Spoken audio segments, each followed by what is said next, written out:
नमस्कार। Candid conversations के नए एपिसोड में आपका स्वागत है। आज मंगलवार है और हम लोग हर बार की तरह प्रोफेसर अभय दुबे सर से बात करेंगे। सर, एक चिंताजनक घटना फिर से हुई हमारे एक पड़ोसी देश में, नेपाल में। कल से वहां पे एक कहा जा रहा है कि एक जेन ज़ी प्रोटेस्ट चल रहा है और मुख्यतः जो उसका कारण बताया जा रहा है वो ये बताया जा रहा है कि वहां पे सोशल मीडिया का बैन हो गया और उसकी डेडलाइन आ रही थी और उसलिए एक काठमांडू में लोग इकट्ठा हुए, कुछ बच्चे, और उनके ऊपर कुछ आंसू गैस वैस के गोले छोड़े गए और इसलिए वो प्रोटेस्ट बहुत बड़ा हो गया। और फिर बाद में वो करप्शन के खिलाफ और बहुत सारी चीजें उसमें जुड़ती गई। ये सर एक पक्ष है, लेकिन वहां पे कम्युनिस्ट पार्टियां हैं दोनों ही पक्ष विपक्ष में, जो कि अपनी जनता प्रो जनता मानी जाती हैं कि भाई गरीब के लिए उनकी बात करती हैं। वहां पे बेरोजगारी लोग कही जा रही है कि बहुत ज्यादा है, तो सोशल मीडिया बंद होने से जो ये रील और ये बनाते हैं दिन भर टिकटॉक, उस बिजनेस उस इनकम को लेकर के खतरा था। मैं सर भारत को लेकर के इस पे बाद में सवाल पूछूंगा, लेकिन अभी जो वहां पे स्थिति है उसके आप क्या कारण देखते हैं? क्योंकि पहले श्रीलंका, फिर बांग्लादेश, अब लगभग वैसी स्थिति नेपाल में, जबकि प्राइम मिनिस्टर ने रिजाइन कर दिया, लगभग सारे मिनिस्टर्स रिजाइन कर दिया, वहां की पार्लियामेंट में आग लगाई जा चुकी है। ये सब जो स्थिति आती है ये क्यों होती जा रही है हमारे पड़ोसी देशों में? सर, इस पे जरा हम दर्शकों को विस्तार से समझाना चाहेंगे। देखिए, श्रीलंका और बांग्लादेश के बाद में ये भारत का तीसरा पड़ोसी देश है जहां पर ऐसा हुआ है। और श्रीलंका में भी एक तरह से नौजवानों का विद्रोह था। उस विद्रोह की जो मुख्य पब्लिक थी, मुख्य लोग थे, उसमें युवा थे। बांग्लादेश में भी विश्वविद्यालय के छात्र जो कि युवा होते हैं, उनका विद्रोह था। और यहाँ भी आप जिसको जैन जी बोल रहे हैं, ये तो एक तरह का पश्चिम से उधार लिया हुआ संबोधन है। जैन जी मुख्य तौर पर 28 साल की उम्र तक के, 28-30 साल की उम्र तक के जो युवक होते हैं वो सारे के सारे इस विद्रोह में भाग ले रहे हैं। सोशल मीडिया पर प्रतिबंध लगा दिया गया। ये तो एक छोटा ट्रिगर पॉइंट हो सकता है, लेकिन ऐसा नहीं हो सकता कि कोई आंदोलन शुरू हो और फिर वो लगातार चलता रहे। वो संसद में आग लगा दे, वो हिल्टन होटल में आग लगा दे, वो बिल्कुल एकदम सारे के सारे सिस्टम को, सारी व्यवस्था को तहस नहस कर दे और लगातार तहस नहस करता रहे, जबकि 20 लोग उसमें गोली से मारे जा चुके हों और पुलिस ने ताक ताक के सिर में और सीने में गोलियां मारी हों, तब वो कर दे उसमें। तो ये तो नहीं हो सकता। इसलिए जाहिर है कि पहले से तैयारी के बिना ये सब नहीं हो सकता है। थोड़ी बहुत राजनीतिक गतिविधियों में मैंने भी अपने जीवन में भाग लिया है। एक वामपंथी दल का मैं एक पूर्णकालिक कार्यकर्ता रहा हूं लंबे अरसे तक। मैं जानता हूं कि वामपंथी लोग किस तरह राजनीति करते हैं, और दक्षिणपंथियों के आंदोलनों को भी मैंने देखा है पत्रकार के तौर पर। जो भ्रष्टाचार विरोधी आंदोलन था वो एक तरह से, उसमें कोई वामपंथी शक्तियां सक्रिय नहीं थी। वो तो मध्यवर्ती लोग भी नहीं थे उसके अंदर। मध्यमार्गी तो पार्टी खिलाफ, कांग्रेस खिलाफ हो रहा था वो आंदोलन, वो भी दक्षिणपंथी शक्तियों का आंदोलन था। भाजपा, राष्ट्रीय स्वयंसेवक संघ, विवेकानंद फाउंडेशन, बाबा रामदेव, यही सब उसके अंदर सक्रिय थे। तो इसके पीछे जरूर एक योजना होती है और आगे जाकर ये मालूम पड़ेगा कि वो योजना केवल नेपाल के भीतर की शक्तियों द्वारा बनाई गई थी या नेपाल के बाहर की शक्तियां भी उसके अंदर जिम्मेदार थीं, उनका भी हाथ था। जैसे कि बांग्लादेश के बारे में तो मुझे पक्का यकीन है कि वहां अगर अमेरिका का हाथ नहीं होता तो शायद इस तरीके से शेख हसीना की सत्ता को नहीं उखाड़ा जा सकता था। जमीन खुद शेख हसीना के निरंकुश तौर तरीकों नहीं तैयार की थी। जो वन सेक्टर इकोनॉमी थी वहां की, केवल टेक्सटाइल की, जिसके जरिए वहां का जो जीडीपी था वो भारत के जीडीपी से भी बेहतर लगता था बांग्लादेश का है। लेकिन वो ये सब चीजें जिम्मेदार थी उसकी। श्रीलंका में अर्थव्यवस्था पूरी तरह ढह गई थी। इस पर हम लोग पहले भी चर्चा कर चुके हैं उसके उसके कारण क्या थे। ये सब चीजें जिम्मेदार थी। लेकिन मुख्य बात यही है कि किसी भी विचारधारा के शासक हों, आप नेपाल में मान लीजिए वामपंथी हैं, और आपके बांग्लादेश में तो वामपंथी नहीं थे, वो तो शेख मुजीबुर रहमान के परिवार की थी। कोई भी हो, मुख्य तौर पर जनता की आकांक्षाओं को आप पूरा नहीं करते हैं। मुख्य तौर पर जो आप सत्ता में होते हैं उसका फायदा उठाकर बड़े पैमाने पर भ्रष्टाचार करते हैं, और फिर जब उसके खिलाफ आवाज उठती है तो उसका दमन करते हैं, तो लोकतंत्र की कमी भी हो जाती है, लोकतंत्र की किल्लत भी हो जाती है, और इस तरीके से लगातार परिस्थिति बिगड़ती रहती है। और उसके कारण ये सब विद्रोह होते हैं। छोटे छोटे देश हैं, बहुत छोटी मोटी एक अगर 40-50 हजार लोगों की ही गोलबंदी हो जाए तो वो ही इतनी बड़ी वहां पर लगती है कि उसको वो संभाले नहीं संभलती। और कुछ ऐसा नहीं है कि अगर एक क्षेत्र में गोलबंदी हो रही है, एक क्षेत्र में बगावत है और दूसरे क्षेत्र में नहीं है, तो वो उसको संतुलित कर दे। तो इसलिए वो एक बार परिस्थिति जब बिगड़नी शुरू होती है तो फिर वो बुरी तरीके से बिगड़ती चली जाती है। ये तीनों जगह देखा गया है, श्रीलंका में भी देखा गया है, बांग्लादेश में भी देखा गया है और यहाँ भी देखा गया है। और तीनों जगह शासकों की विफलता, भ्रष्टाचार, अलोकतांत्रिक रवैया, कुशासन, ये बहुत ज्यादा प्रमुखता से सामने आया है। अब आप देखिए, और उसमें राजनीतिक अस्थिरता भी जोड़ दीजिए। अब नेपाल के मामले में पिछले 4 साल के अंदर 3 प्रधानमंत्री हुए। 2021 में जहां तक मेरी जानकारी है, शेर बहादुर देउवा नेपाल के प्रधानमंत्री थे। 2022 में पुष्प कुमार दहल प्रचंड, जो कि माओवादी आंदोलन से निकले हुए थे, वो नेपाल के प्रधानमंत्री बने। इस वक्त खड़ग प्रसाद शर्मा ओली नेपाल के प्रधानमंत्री थे और अभी खबर आ रही है, अभी मेरे पीछे टीवी चल रहा है, उसकी आवाज मेरे कानों में आ रही है, उन्होंने भी त्याग पत्र दे दिया है और वो सेना के हेलीकॉप्टर में बैठाल के उनको वहां से निकाला गया, वरना हो सकता है उनको जो आंदोलनकारियों के कोप का शिकार हो जाना पड़ता। ये स्थिति है। अब उन्होंने गोली वोली चलाकर, अब वो सब प्रमुख खलनायक तो वही बने हुए हैं कि गोली वोली तो उन्होंने ही चलवाई है उन्होंने। तो ये सब जो होता है, ये बहुत भारत के लिए बहुत चिंताजनक बात है, भारतीय लोकतंत्र के लिए बहुत चिंताजनक बात है। क्योंकि इस तरह के जो संदेश आते, मैं इन देशों की कोई भारत से तुलना नहीं कर रहा हूं, भारत की परिस्थितियां बिल्कुल अलग हैं, भारत की अर्थव्यवस्था बहुत अलग है, भारत का इतिहास बिल्कुल अलग है, यहाँ का आकार प्रकार एक भिन्नता प्रदान कर देता है भारत को, जो ये देश कभी नहीं कर सकते। लेकिन आप देखिए, नेपाल इसलिए और भी ज्यादा चिंताजनक है कि नेपाल एक हिंदू देश है। वहां पर इस तरह से कोई, भारत में जो अल्पसंख्यक दूसरे हैं, नेपाल में वो भी नहीं है, वो पूरी भारत से भी ज्यादा बड़ा हिंदू देश है। और जिस तरह की पूजा अर्चना और आध्यात्मिक जीवन, पूजा पद्धति में हम लोग रहते हैं, उसी तरीके से नेपाल भी रहता है। तो नेपाली समाज और भारतीय समाज में देखा जाए तो कोई भी फर्क नहीं है, कोई भी फर्क नहीं है। तो ये स्थिति भारत के लिए और भी ज्यादा चिंताजनक है।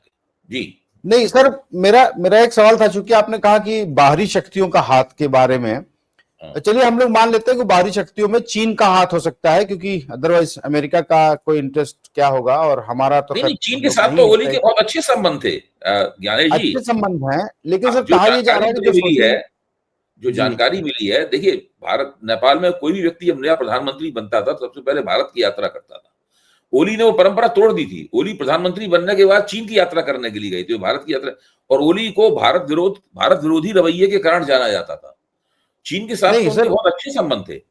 मेरा सर पॉइंट वही है कि चूंकि क्या किया उन्होंने, शायद कल ऐसा हो रहा था कि उन्होंने जो अमेरिका बेस्ड एप्स हैं, जिसमें यूट्यूब, फेसबुक, ट्विटर, ये सारे जो एप्स हैं वो बैन किए, और जो चाइना का हुआ है टिकटॉक, उसको चलने दिया।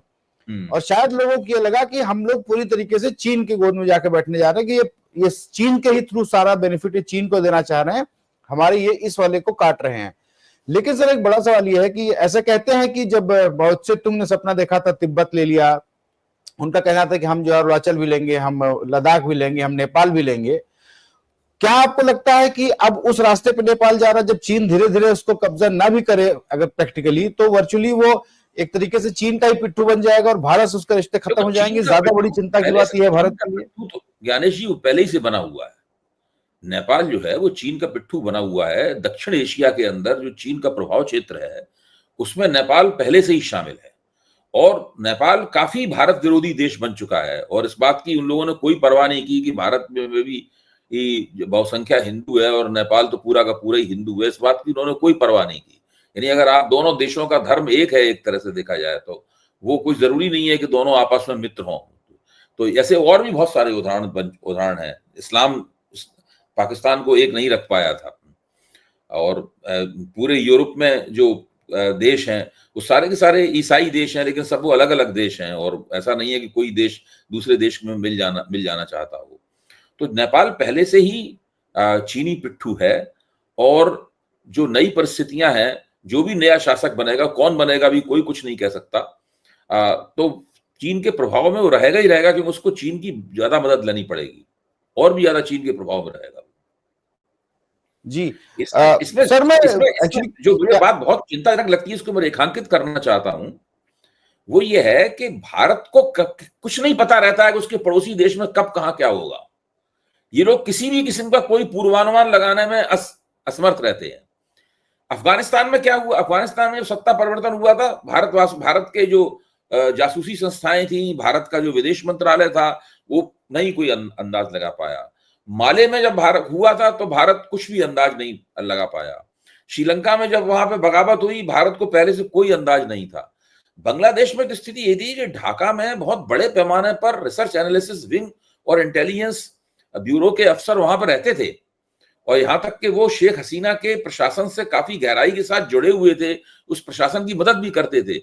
उनको भी कोई अंदाजा नहीं लगा पाए, यहां तक कि वो भी शेख हसीना को किसी किस्म की कोई चेतावनी नहीं दे पाएगा आपके खिलाफ ये सब होने वाला है। तो ये इन भारत में पूरा जो इतना बड़ा देश है, भारत इतना बड़ा विदेश मंत्रालय है, इतनी बड़ी बड़ी जासूसी संस्थाएं हैं, जिनके बारे में आजकल सीरियल बनते हैं, फिल्में बनती हैं कि वो कितने जबरदस्त किस्म के जासूस हैं, पता नहीं क्या क्या। अभी तो आपके जो भारत के मुख्य सुरक्षा सलाहकार हैं अजीत डोभाल, उन्होंने अपने ऊपर एक पूरा ओटीटी प्लेटफॉर्म में सीरियल ही बना दिया है, उसका नाम ही है सलाहकार। जी, उसके साथ शूटिंग लखनऊ में हुई है। हाँ, तो उसमें ने कितना बड़ा पराक्रमी और वो सब वीर बताया गया है। लेकिन इन लोगों की तो जो पोल पट्टी है बहुत बुरी तरह खुली है पिछले दिनों। जी। सर अब मैं सर जरा एक भारत के रिलेटेड एक और बात पूछ लूं कि कल से जो ये मोदी समर्थक मीडिया है और बाकी जो इनका इकोसिस्टम है, वो लोग ये कह रहे हैं कि चूंकि भारत में मोदी जी हैं इसलिए ऐसा नहीं होता, यहाँ पे ऐसा नहीं होगा। मेरा सर सवाल ये है कि क्या ये इसलिए नहीं होगा कि हम मोदी जी हैं, या हमारे फोरफादर्स ने जो हमारे देश की नींव रखी, जो संविधान बनाया है, या जो डेमोक्रेसी हमारी पकी है इतने सालों में, हम लोग इतने मेच्योर हुए हैं कि हमारे यहाँ भिन्नताएं हैं, नहीं होता ऐसा हमारे यहाँ कोई इस टाइप का ट्रिगर पॉइंट नहीं तो पूरे देश में कोई चल पड़े और दिल्ली जाकर के संसद भवन में घुस जाए। हमारे यहाँ ये नहीं होता है। इसका श्रेय सर मोदी जी को आप देना चाहेंगे या हमारे फोर फादर्स को देना चाहेंगे कि वैसी प्रथा बना गए हैं कि ऐसा नहीं होता हमारे यहाँ?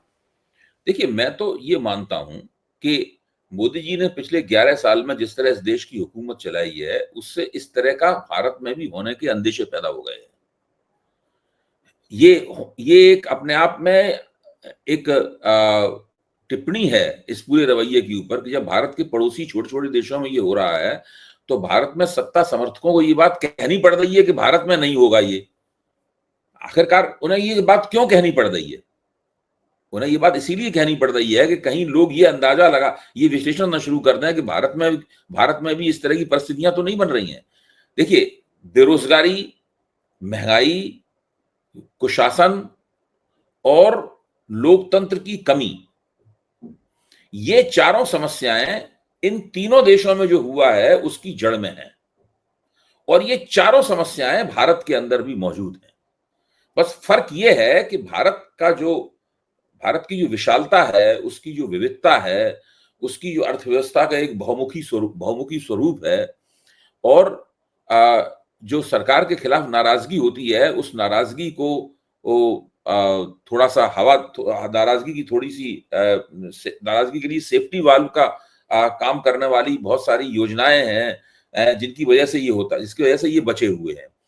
स्थिति यह है कि अगर एक प्रदेश में बगावत के हालात हैं तो बाकी प्रदेशों में बगावत के हालात नहीं है, तो एक प्रदेश की बगावत से कोई काम चलने वाला नहीं है। और जो भारतीय सेना है उसका पूरा किरदार गैर राजनीतिक है, इसलिए उधर से कोई खतरा नहीं है मुझे, इसलिए भारत बचा हुआ है। मोदी जी ने तो इन ऐसी परिस्थितियां पैदा करने में कोई अपनी तरफ से कमी नहीं छोड़ी है, जिनकी वजह से भारत का ऐसा हाल होने के अंदेशे हैं, जिनके ऊपर बाकायदा विचार किया जा सकता है और इस बात का खतरा सामने दिखाई पड़ता है। जी। सर अब मैं अगला सवाल जरा बिहार और वहां का जो स्पेशल इंटेंसिव रिव्यू था उस पर कर लूं, क्योंकि कल सुप्रीम कोर्ट ने फैसला दे दिया है कि जो अब आधार है उसको उनको 12वां कागज मानना ही पड़ेगा। ज्यादातर लोगों की यही शिकायत थी कि आधार को नहीं मान रहे हैं। 2 बार सजेस्ट किया उन्होंने सुप्रीम कोर्ट ने, लेकिन उसके बाद चुनाव आयोग मान रहा था, नहीं मान रहा था। फाइनली उन्होंने ऑर्डर में लिखवा दिया कि आप इसको 12वां वो करके आज डिक्लेयर करना है उनको कि हाँ ये 12वां कागज माना जाएगा। मैं सर बिहार एसआईआर पे दो बातें हैं कि इस पूरी एक्सरसाइज का नतीजा आप क्या देखते हैं कि मोर और लेस सुप्रीम कोर्ट ने काफी कुछ सॉल्व कर दिया है या भाजपा इसको अपना अतिक्रमण करने में कामयाब होगी? दूसरा सर, जो मोदी जी का एक स्टाइल है, अब उन्होंने चुनाव प्रचार को गाली और मां पर ला दिया है। अब वो मां का दूसरी बार श्राद्ध और तर्पण भी करने जा रहे हैं, पिंडदान। इससे साबित होता है कि शायद बिहार में कोई मुद्दा है नहीं उनके पास करने के लिए, अदरवाइज कुछ और बात करते। मैं सर पूरा बिहार के एक सिनेरियो पे समझना चाहूंगा कि वो जनता जागरूक हो गई है, एसआईआर अपना नाम फिर से डलवा लेगी आधार के माध्यम से, और मोदी जी के पास क्या मुद्दे हैं इस समय? देखिए, मोदी जी के पास तो कोई मुद्दा नहीं है, इसीलिए वो मां का प्रश्न ला रहे हैं बीच में। जबकि मुझे लगता ये है कि अभी तक बिहार में जो मां का सवाल उठाया गया है वो पूरी तरीके से बूमरैंग कर गया है, कोई उसको कर नहीं रहा है। और ये भाजपा वालों की भी समझ में आ गया। आप भाजपा वालों से निजी तौर पे बातचीत कीजिए, वो मानते हैं कि नहीं, ये चीज जो है हमारे लिए फायदेमंद साबित नहीं हुई है। लेकिन मोदी जी को ऐसा लगता है, मुझे लगता है कि मेरा मानना है कि मोदी जी इस मां वाले सवाल से कुछ अपनी पार्टी की कतारों में और एनडीए की कतारों में जो ठंडापन आ गया था, जो साफ दिखाई पड़ रहा था कि जब वोटर अधिकार यात्रा 17 तारीख को शुरू हुई तो 12-13 दिन तक उसके खिलाफ कुछ कहने और बोलने करने के लिए इन लोगों के पास नहीं था। तो मोदी जी ने फिर अपनी मां वाला सवाल उठाया, इसकी वजह से इन लोगों को कुछ करने बोलने कहने के लिए इनके पास हुआ। तो इनकी जो कतारें हैं वो सक्रिय हुई, उनमें कुछ गर्मी आई, मतलब एक तरह से वो तैयार हुई। ये स्थिति तो वहां पे है। बिहार की राजनीति में सबसे बड़ा सवाल तो यह है कि जो एनडीए है, एनडीए के भीतर तकरीबन एक तरह के स्प्लिट की स्थिति बन गई है वहां पर। वो स्प्लिट औपचारिक रूप से घोषित नहीं है। एक तरफ है भारतीय जनता पार्टी और चिराग पासवान, ये दोनों एक रहस्यपूर्ण किस्म का इन दोनों के बीच में संबंध है, जो 2020 के चुनाव में भी दिखाई पड़ा था और एक बार फिर से दिखाई पड़ने लगा है। और दूसरी तरफ उपेंद्र कुशवाहा हैं, जीतन राम मांझी हैं दूसरी तरफ, और नीतीश कुमार हैं, ये लोग दूसरी तरफ हैं। और जो चिराग पासवान और भाजपा को छोड़ दिया जाए, एनडीए के दूसरे जो घटक दल हैं उनको लग रहा है कि नीतीश कुमार की रक्षा किसी तरीके से करनी चाहिए। ऐसा ना हो कि भारतीय जनता पार्टी चुनाव के बाद में सत्ता पर पूरी तरीके से काबिज हो जाए और बाकी दलों और भाजपा के बीच में जो एक बफर जोन हुआ करता था, इसमें नीतीश कुमार रहते थे, वो बफर जोन पूरी तरीके से खत्म हो जाए और सीधे सीधे फिर भाजपा हो जाए। और नीतीश कुमार खत्म हुए तो धीरे धीरे उनकी पार्टी भी भाजपा में चली जाएगी, क्योंकि नीतीश कुमार के दल में इस तरह के बहुत से लोग सक्रिय हैं। इसीलिए न केवल नीतीश कुमार के दल के भीतर से बल्कि उनके दल के बाहर से ये मांग उठ रही है कि भाई नीतीश कुमार के जो बेटे हैं वो उनको उत्तराधिकार उनका बाकायदा औपचारिक रूप से सौंपा जाए। कौन उठा रहे हैं मांग? ये उपेंद्र कुशवाहा मांग उठा रहे हैं और वो ये कह रहे हैं कि मेरी मांग के बहुत ज्यादा समर्थक खुद जेडीयू में मौजूद हैं। यानी जो पार्टी के बाहर खड़ा हुआ बंदा है वो पार्टी के बारे में बयान दे रहा है कि उत्तराधिकारी बनना चाहिए, और इसका जो बात मैं कह रहा हूं उसके समर्थक वहां भी बड़े पैमाने पर मौजूद हैं। इससे आप अंदाजा लगा सकते हैं कि नीतीश कुमार के साथ साथ एनडीए में कौन है। वो सब लोग इस बात को लेकर चिंतित हैं कि अगर नीतीश कुमार का पत्ता इस बार अमित शाह ने साफ कर दिया, जिसके लिए पूरी तैयारी उन्होंने कर रखी है, तो फिर बिहार की राजनीति जिस तरीके से अभी तक होती थी उस तरीके से नहीं हो पाएगी और न सीधे सीधे भाजपा से टकराना पड़ेगा और भाजपा धीरे धीरे इन छोटे मोटे दलों को निगल जाएगी। सबसे पहले वो जनता दल यूनाइटेड को निकलेगी। भाई नीतीश कुमार को जब मुख्यमंत्री पद से हटाया जाएगा तो उनको एक पैसिफाई करने के लिए, चुप रहने के लिए, हो सकता है उनके बेटे को कोई बड़ा मंत्री पद दे दिया जाए या उप मुख्यमंत्री भी बनाया सकता है। थोड़े दिनों के लिए जेडीयू चुप रहेगा, ललन सिंह वगैरह सब बीजेपी की उसके अंदर एजेंट हैं, वो धीरे धीरे करके सब मामला बीजेपी में चला जाएगा और बीजेपी की जो एक छवि है वहां पर ब्राह्मण बनिया पार्टी की, ऊंची जातियों की पार्टी की, तो बीजेपी काफी दिनों से कोशिश भी कर रही है। तो वो जो ईबीसी वोट है उनको बाकायदा जनता दल यूनाइटेड को का जो अनौपचारिक और अघोषित विलय होगा भारतीय जनता पार्टी में, उसके जरिए वो अपना जनाधार वहां पर विस्तृत करेगी। फिर उसकी निगाह जीतन राम मांझी भी जाए। ये सब पार्टियां बहुत छोटी छोटी हैं, बहुत आरक्षित किस्म की पार्टियां हैं। ये नीतीश कुमार के मुख्यमंत्रित्व में तो टिकी रह सकती नहीं जमीन पर, भाजपा जब आ जाएगी तो ये रह भी नहीं पाएंगी, इनका अस्तित्व भी खतरे में हो जाएगा। इसलिए वो सब लोग बहुत डरे हुए हैं। वो चाहते हैं किसी भी तरीके से नीतीश कुमार बने रहे, वो अपनी जगह से ना हिलें।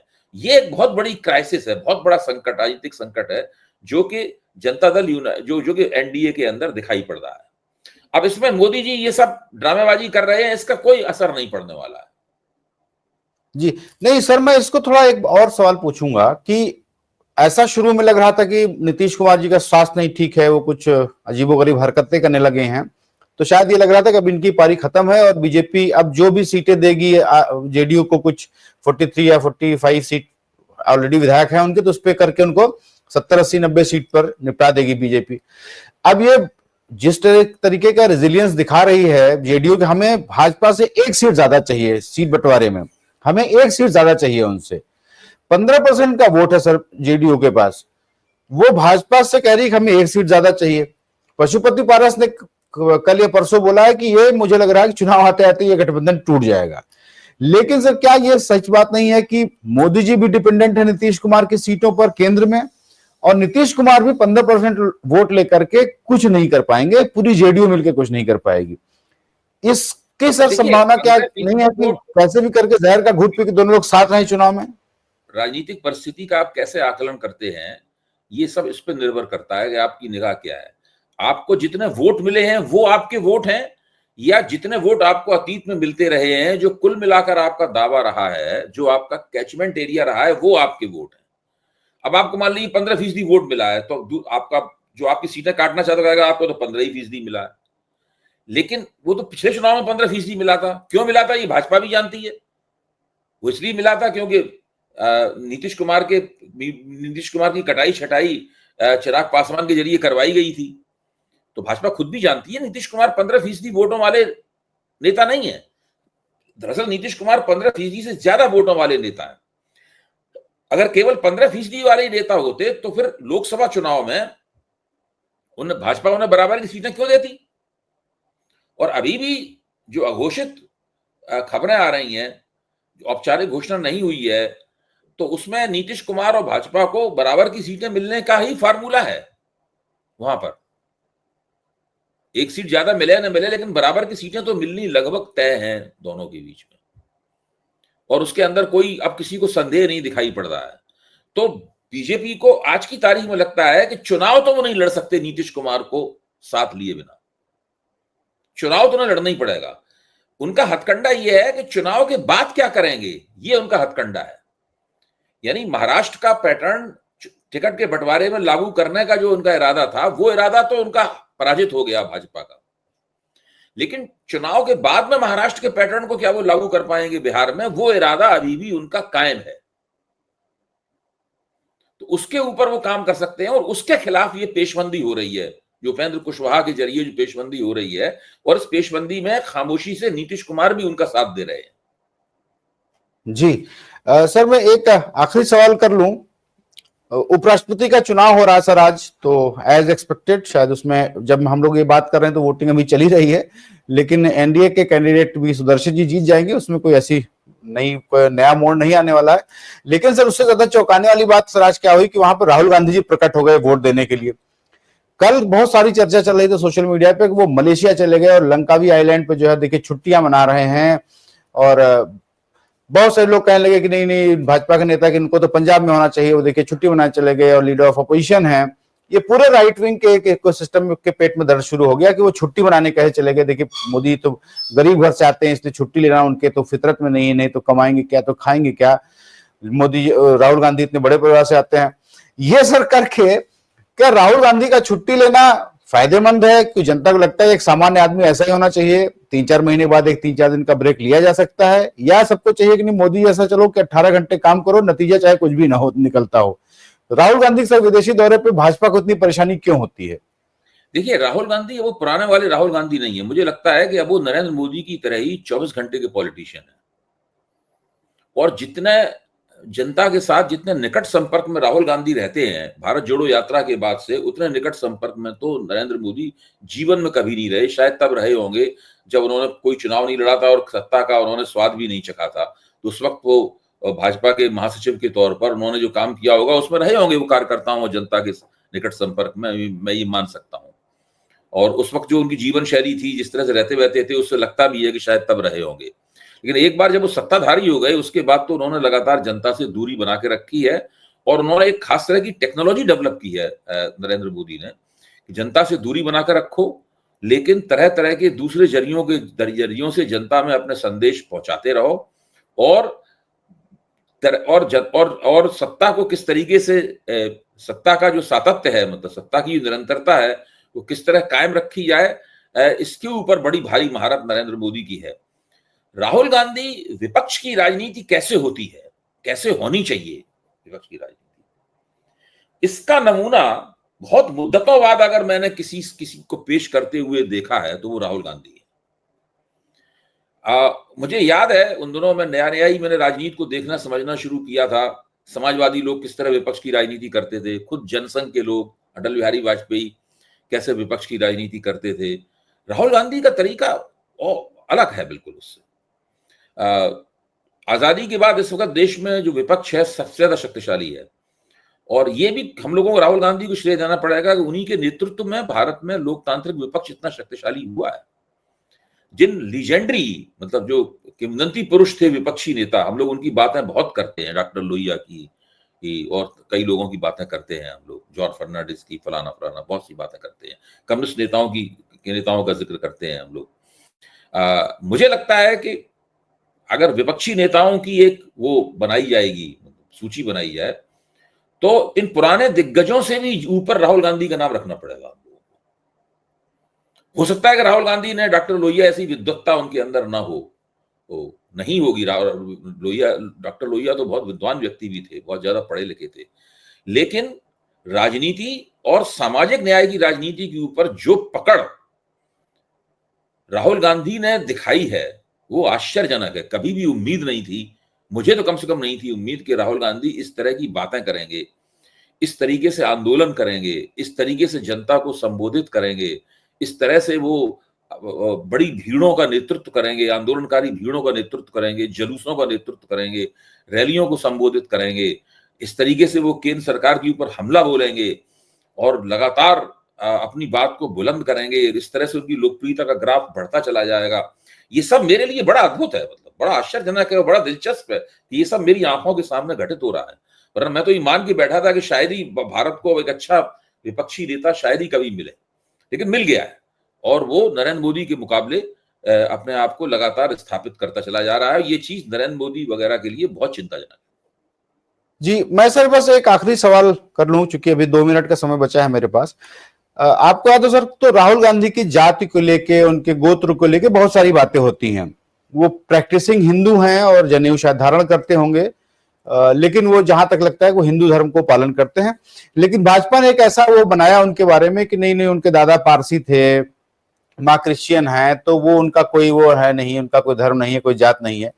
शायद ये उनके फेवर में जा रहा है कि जब वो सामाजिक न्याय की बात करते हैं तो वो चाहे दलित हो चाहे वो ओबीसी हो, वो उनको उस ब्राह्मण की तरह नहीं मान सकता है। और ये खुद बीजेपी ने एस्टेब्लिश किया है कि वो ना ब्राह्मण है ना दलित है, वो एक कुछ ग्लोबल सिटीजन टाइप चीज है।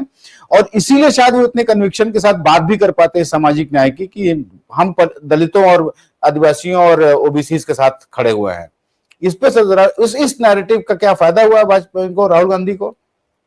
देखिए, जो छोटे स्तर के नेता होते हैं, जिला स्तर के या मान लीजिए प्रदेश स्तर के, मझोले वाले छोटे स्तर के नेता होते हैं, वो अपनी जाति और समुदाय से बहुत ज्यादा आइडेंटिफाई होते हैं, बहुत ज्यादा। इसलिए उनको वोट भी मिलते हैं, वो उनकी गोलबंदी भी उसी तरीके से करते हैं। लेकिन जब नेता बड़ा हो जाता है, राष्ट्रीय स्तर पर पहुंच जाता है, तो राष्ट्रीय स्तर पर पहुंच ही नहीं सकता अगर वो किसी एक जाति और किसी समुदाय के साथ ही उसकी पहचान जुड़ी रहे। अब नरेंद्र मोदी हैं, नरेंद्र मोदी अपने मुंह से कहते हैं कि भाई वो पिछड़े समाज से आए हैं, लेकिन भारत का बहुत बड़ा ब्राह्मण वर्ग भी उनको अपना नेता मानता है नरेंद्र मोदी को। नरेंद्र मोदी तो खुद नहीं है ही ब्राह्मण, वो ब्राह्मण समाज में पैदा नहीं हुए, खुद कहते हैं कि देखो भाई मैं तो पिछड़े वर्ग से आया हूं। लेकिन जो ऊंची जातियां हैं नरेंद्र मोदी को अपना नेता मानती हैं। और जो बीजेपी वाले राहुल गांधी के ऊपर ये खिलाफ प्रचार कर रहे हैं, उनको ये पता होना चाहिए कि भारत की ऊंची जातियों के समाज में अगर एक आंख उनकी नरेंद्र मोदी पे टिकी है, दूसरी आंख राहुल गांधी पे टिकी हुई है, खासतौर से ब्राह्मण समाज की। ब्राह्मण समाज अभी इस बात को लेकर थोड़ा सा फिरंट है कि भाई ये इन्होंने 2 बड़े यादव नेताओं के साथ गठजोड़ कर रखा है और बिहार और उत्तर प्रदेश में ये उनको मुख्यमंत्री बनाने के लिए इनकी राजनीति जो है उनको मुख्यमंत्री पद पे बैठा देगी, इसलिए ब्राह्मण थोड़ा सा चौंका हुआ है। लेकिन चौंके रहने के साथ साथ वो निरंतर इस बात पे विचार कर रहा है कि राहुल गांधी को अपना नेता मान ले, उत्तर प्रदेश में भी कर रहा है, मुझे मुझे दिखाई पड़ रहा है, मेरे पास सूचनाएं हैं। मैं ये नहीं कह रहा हूं उसने नेता मान लिया है, अभी भी बीजेपी के साथ है, लेकिन उसकी एक आंख अगर मैं कह रहा हूं नरेंद्र मोदी पे टिकी हुई है, तो दूसरी आंख से वो राहुल गांधी को लगातार देख और परख रहा है। बीजेपी हक्की बक्की रह जाएगी उस दिन, जिस दिन उसकी उस दूसरी आंख ने राहुल गांधी को स्वीकार कर लिया। इनके पास ना ओबीसी वोट रहेंगे और ना ही ब्राह्मण वोट इनके पास रहेंगे। इनकी हालत वो हो जाएगी जो कि 19% से नीचे वोट आ गए थे जो एक जमाने में उत्तर प्रदेश में, उस हालत में बीजेपी वाले पलक पलक झपकते हुए पहुंच जाएंगे उत्तर प्रदेश में, और वहां अगर पहुंच गए तो बाकी जगहों पे भी वहीं पहुंच जाएंगे ये। तो इसलिए इन लोगों को ये राहुल गांधी के खिलाफ इन्होंने जो वितंडा फैला रखा है बेकार किस्म का, जिसपे अब कोई यकीन नहीं करते। एक जमाना था जब उसका वक्त था, वो वक्त निकल चुका है। राहुल गांधी के खिलाफ कही जाने वाली इस बातों पे कोई यकीन नहीं करता। जी, तो सर आज के लिए समय इतना ही था, और नेपाल की स्थिति चिंताजनक है। भारत में ऐसा नहीं होना चाहिए, ना होगा। वैसे मैं मानता हूं सर कि सरकार ने बहुत से ऐसे काम किए हैं, बहुत से ऐसे फैसले लिए हैं जिसपे सड़क पे दौड़ाए जाने चाहिए, लेकिन चूंकि यहाँ वो प्रथा नहीं है तो यहाँ नहीं होगा, ना हो तो अच्छा है। लेकिन डिस्ट्रेस है, जनता में नाराजगी है, इस बात को नकारा नहीं जा सकता, वो वोट के जरिए से दिखाती जनता। बहरहाल आज के लिए सर इतना ही, और आपको बहुत धन्यवाद, और दर्शकों का भी बहुत बहुत धन्यवाद। Thank you so much.